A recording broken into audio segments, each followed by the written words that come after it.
On a bénéficié d'une opportunité, c'était celle des travaux au tribunal de grande instance de Digne, l'occasion de récupérer les meubles. Parallèlement, je travaillais aussi sur les années 1950 et que je comptais un jour faire une exposition autour justement de la ruralité, des transformations du monde paysan à cette époque. J'avais donc une documentation qui était importante.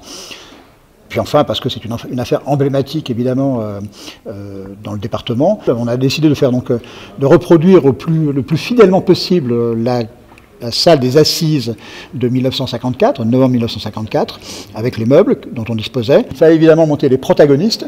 Donc la question a été de savoir de quelle manière on allait le faire.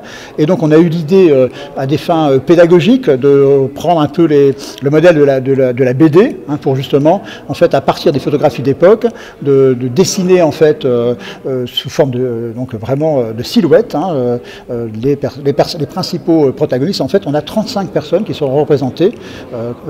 Que des hommes d'ailleurs, hein, donc à la fois évidemment l'accusé, les gendarmes, il y a 4 gendarmes, ses avocats, l'avoué, l'avocat de la partie civile, évidemment les juges, les jurés, le greffier, évidemment l'avocat général, voilà. Et les invités, parce que c'est un procès aussi qui est très médiatisé, aussi bien de l'extérieur que de l'intérieur. En fait, c'est devenu un événement culturel et social.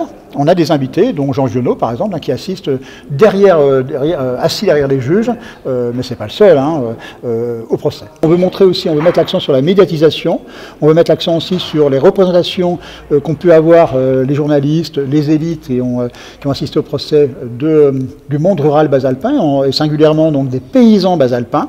Hein, donc on s'est intéressé à la figure des paysans, à la figure de Gaston Dominici, parce qu'en fait, ce qui nous intéresse, c'est pas tellement ce n'est pas la question de la culpabilité ou de l'innocence de Gaston Dominici. On est totalement hors de ce propos.